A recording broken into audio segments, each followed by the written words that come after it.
What's up, Foundation? What's up, YouTube? It's your big partner, man. Cartoon 1, Eastside Avalon, Gangsters. I'm back again, man. The village storyteller. Look, I'm going to try to get right into this one because this one might be a little bit lengthy. I don't really want it to be, but you want to put a little bit more details in it.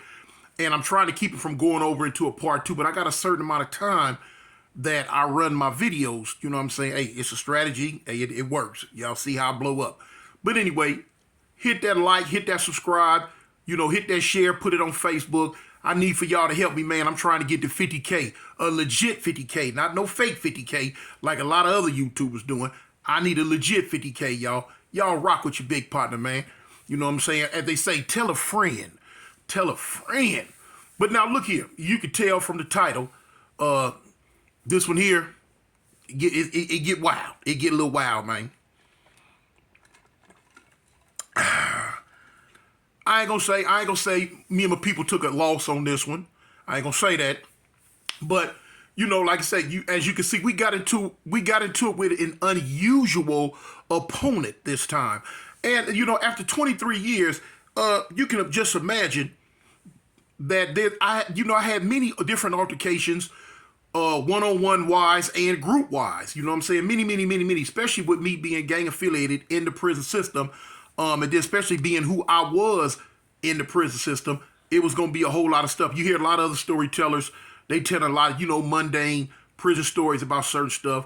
But a lot of them, if they weren't, in the mix like I was, they probably ain't going to have. That's why most of them, a lot of them don't have the type of stories that I have. Not taking nothing from their stories. A lot of other prison storytellers, I like their stories. I listen to all of them. I listen to a lot of them. But, as you can see, a lot of people like mine because I stayed in the mix. Anyway, this is a story basically based on when the Crip gang, man, got into it with a packet of gays, a packet of homosexuals. They grouped up. I guess they got sick of our mess. And they tried to come with it, man. But it started with a certain person, and it ended up blowing up out of proportion. But I'm going to give it to you, man. Look, okay. Here it is. Quite obviously, Alabama prison system is a lot different from the California prison system. In Alabama prison system, the homosexuality is a lot more rampant in Alabama than it is in California. So it's a whole lot of more stuff that goes on in that type of world, in that type of environment, in that type of get out than it does in the California prison system get out. You know what I'm saying? It's frowned on real bad in the California prison system, and it's not frowned on as bad in the Alabama prison system because it's so prevalent, I guess. I don't know. It was like that before I came. Hey, who am I to try to change it? I can't. But you must always remember, a lot of the homosexuals in Alabama prison system are ex-gang members. You know what I'm saying? They get, a lot of them came to prison and realized, hey, something about that lifestyle was in them, and they decided to just let their hair down and go with the flow. A lot of them got caught up messing with them cats and had to face the consequences. A lot of them got caught up messing with them and decided they liked it to get out.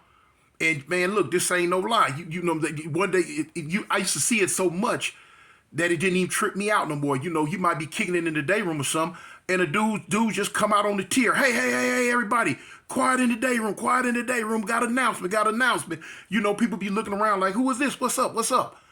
And they just come with it. Hey, man, look, hey, I'm whoop-de-whoop now, I'm gay now. Be like, what? And there it goes. If he's a part of a gang, wow, now they own him. You know what I'm saying? It's a process he gonna have to go through, a painful process to be able to leave what he was a part of and go join the foo-foo crew.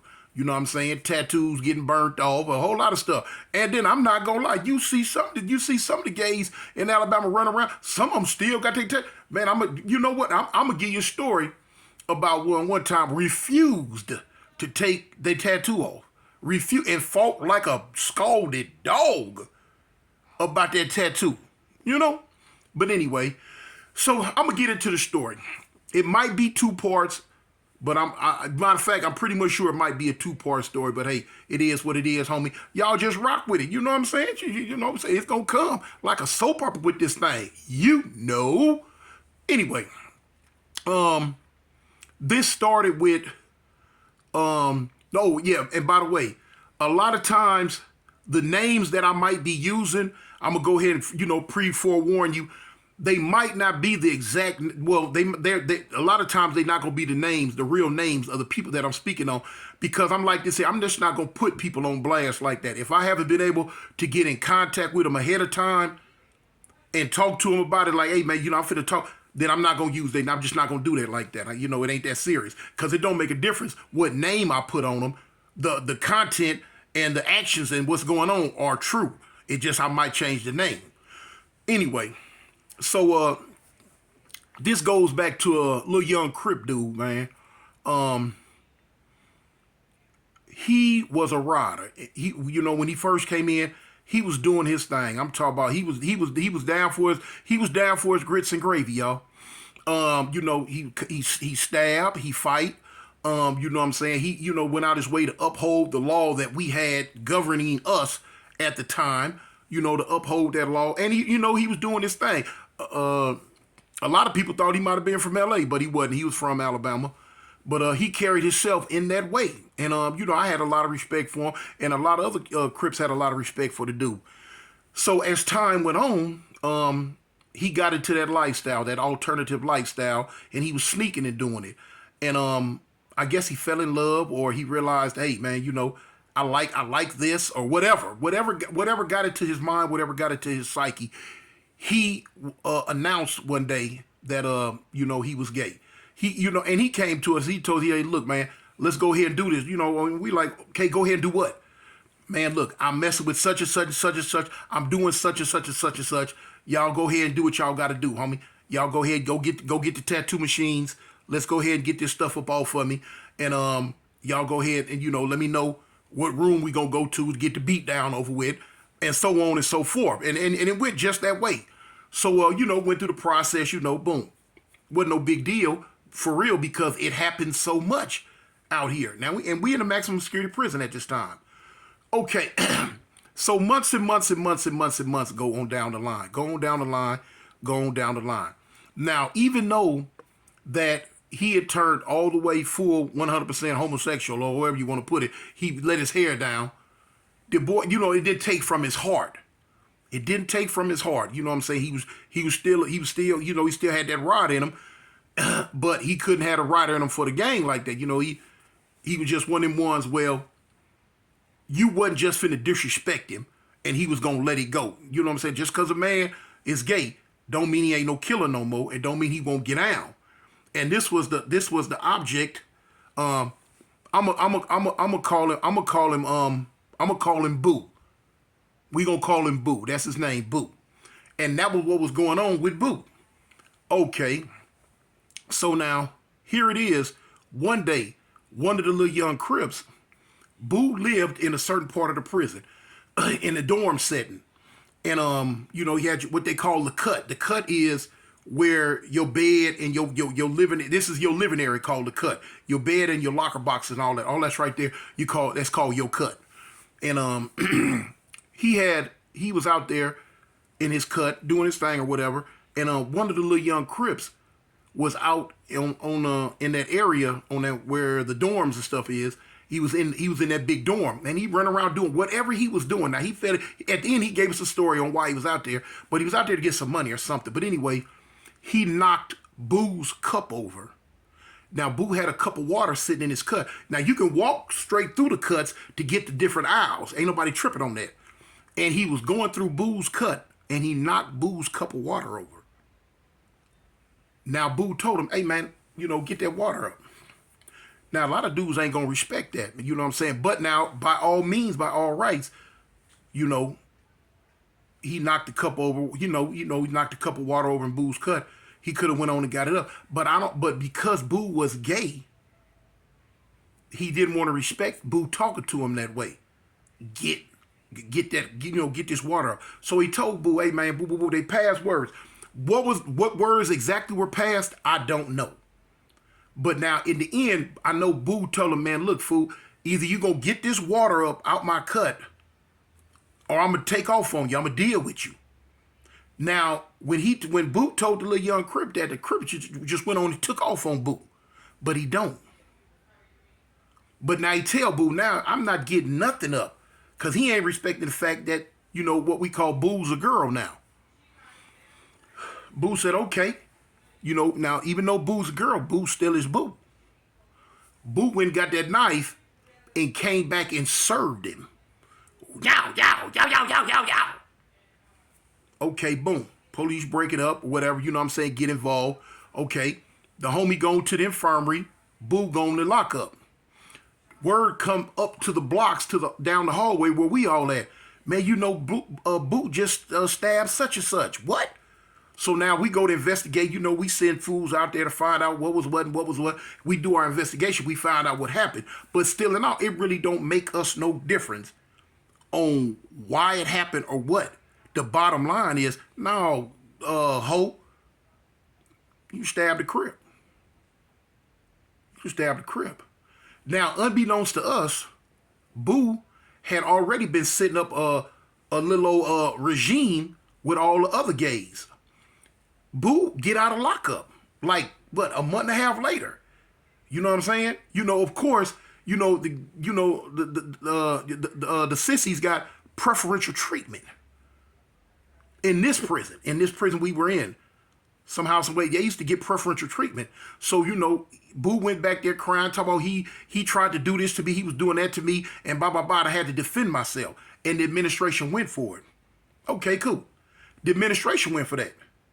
That don't mean the Crip gang was going to go for it. So now, they let Boo out. So now word reached back to us. Hey, man, they let Boo out of lockup. What? Where he at?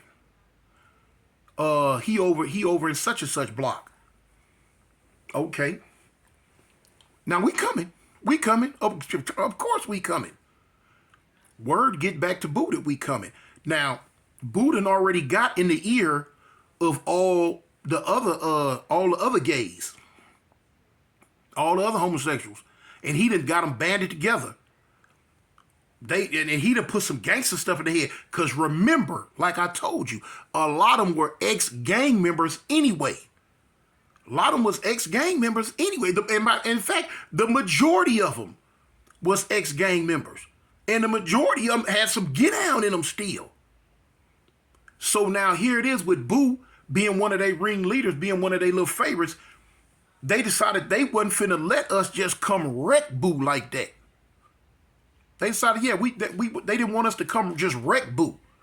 But we was coming. But now word got back to us that Boo got them hyped up, ready. So we like, for real? Like, yeah, they ready. Okay, cool. So, me being whom I am and a couple of other Crips being who they are, we like, cuz, y'all ready? Man, we finna handle this. So now we posseed up about 17 deep. And we make our way down there, and we loaded for bear. You know what I'm saying? With that heat, we loaded. We ready? Cause we don't know what's going on. But hey, we ain't finna play with these fools. You know what I'm saying? Gay or not gay, we wasn't finna play with them. We make our way up in the block. When we make our way up in the block, I see another one of the little gay boys, and I tell him, I say, "Hey man, where Boo at?" He look at me and get up and just walk away. So I'm looking like, what? He walk up the stairs and go all the way up the stairs and go to one of them cells in back of the shower. So I'm telling everybody else, I'm like, cuz, man, find this hoe. You know what I'm saying? Let's find this hoe. We didn't have to find the hoe. Boo came out the cell that the other boy went in and stood at the top of the tier and said, "What's up? Y'all looking for me?" Basically, like, here I go. Like, yeah, I'm looking for you, homie. Let me holler at you. Boo said, "Nah, Boo, I don't want to do no talk. Ain't nothing to holler about." You know what I'm saying? What happened? What happened? Your people was in the wrong. People was in the wrong. People in no wrong, homie. So you don't want to talk? No, I don't want to do no talking.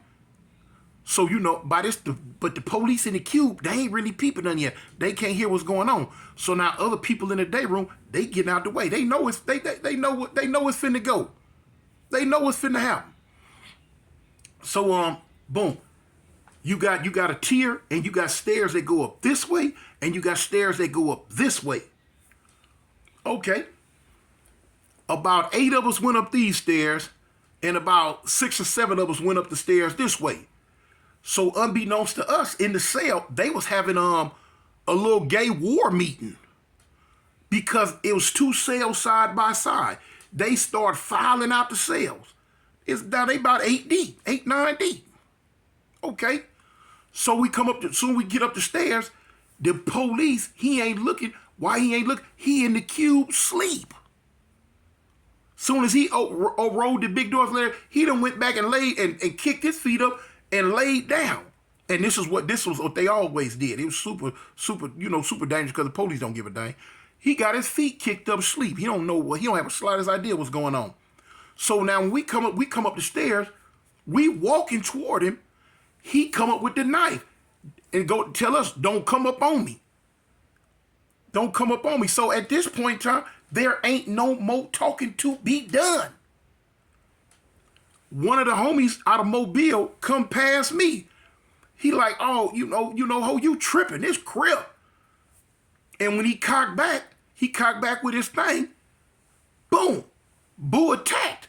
It was an all-out melee. It was an all-out melee. I'm condensing this story because I don't want to make it 2 parts. But now we getting it on the top tier. Fists and knives, we getting it. The gays are fighting back heavy. We hitting them from 2 sides. But now you had some downstairs that came up the stairs too to get out. This was like, what?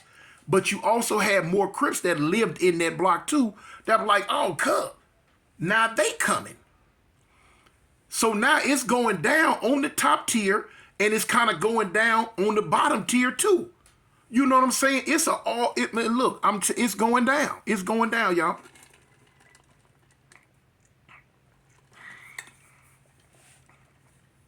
It's going down. So now by this time, the police hit the code. The police hit the code.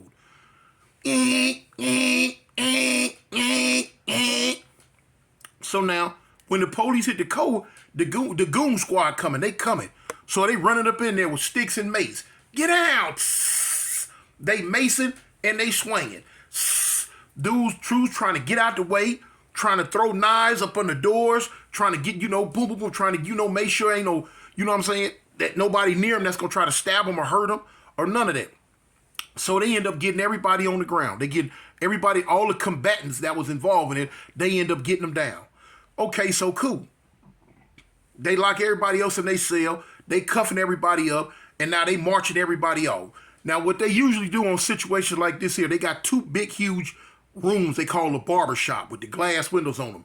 They put all the Crips in one barber shop, and they put all the gays, all the gay boys in another barber shop on the other hallway on the other side. They separating us. So it's tripping. It's tripping. It's going crazy. It's going crazy, y'all. So now here it is. We all go in the lockup. Make a long story short on that one, we all go to jail. Jail is lockup. So now we all in lockup. We in lockup. So now, me, you know what I'm saying? I'm not accepting it like that. I'm not accepting it like that. Even though, to tell you the truth, we put hands on them. Yeah, we put hands on them. But I got another little homeboy got stuck behind this.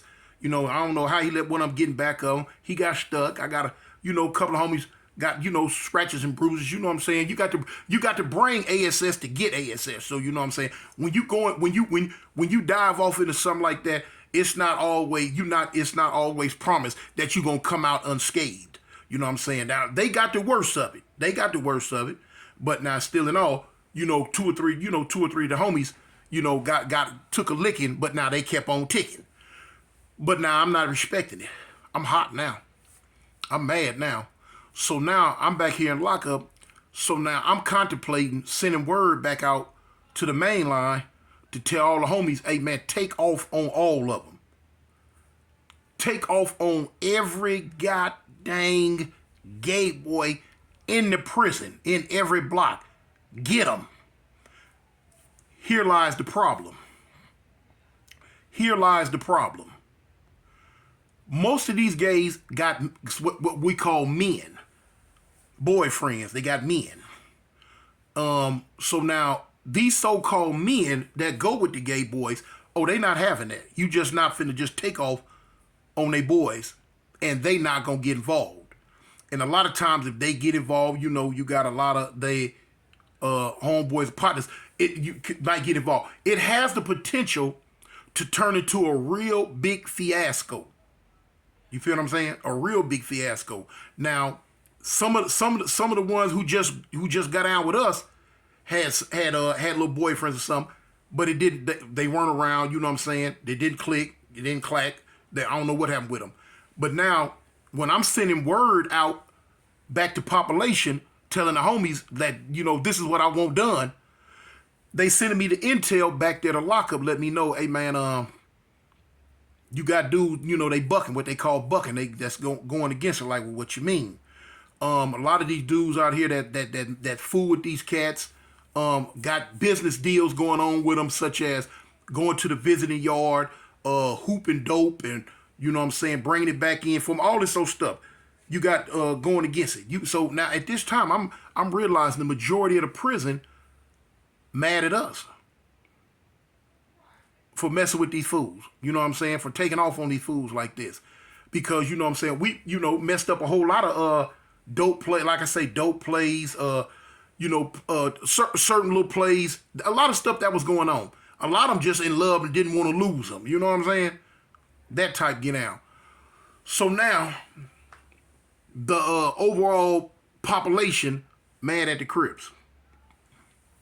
I don't give a dang about that. I don't care nothing about it. I don't care nothing about it at all. I don't care nothing about it at all.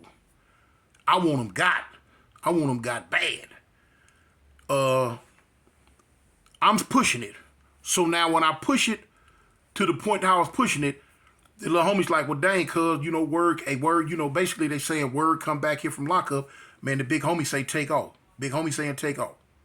Okay, so now when the runners come, the runners are like the tier tenders or whatever in lockup. The people that work on the hallway, they can walk past the lockup cells because they got a lockup cell. If you could get something up under this main door, you got to lock up, the tier tenders can get the kites, the notes that come under the door. So now at this time, I'm getting a lot of notes from dudes in population telling me, man, look, Toon, you know, what, you know, let this go. Don't push it like this, homie. I got this going on. I'm getting a lot of notes from different people on why they want me to let this situation go, why they want me to let this situation die. Even to the point, well, look, we gonna make it right. You know what I'm saying? Basically, they want to pay, you know, like pay the gang to let this situation go. Don't do this. You know what I'm saying? It ain't worth it. It's gonna be the whole outcome is gonna be worser than what it has to be, because a lot of people just ain't gonna let it go like that. You got a lot of other people that's like sticking their chests out, raising up, like they finna look for an excuse to go against the Crip gang because we pushing this agenda on take it off, stabbing, hurting, and just annihilating all the gays that's running around. They don't want it, but I'm not caring. But now, me being diplomatic, I'm trying to take into account of, you know, I'm already in lockup, but now I'm trying to take into account of my people that's still in population that's gonna have to stand up under all this that's coming. Now, if I was out there with them to, you know what I'm saying, to be gung ho about the whole situation, cool. You know, hey, full speed ahead. But now look. This is the end of part 1. Y'all stay tuned for part 2. You know what I'm saying? Because I'm going to push the envelope. I'm going to let you know that now. And it's a crazy outcome, y'all. It's going to be a crazy outcome. So y'all stay tuned, man. Cartoon 1, homie. Eastside Avalon, Gangsters. The Village Storyteller. Y'all hit that like and subscribe for me.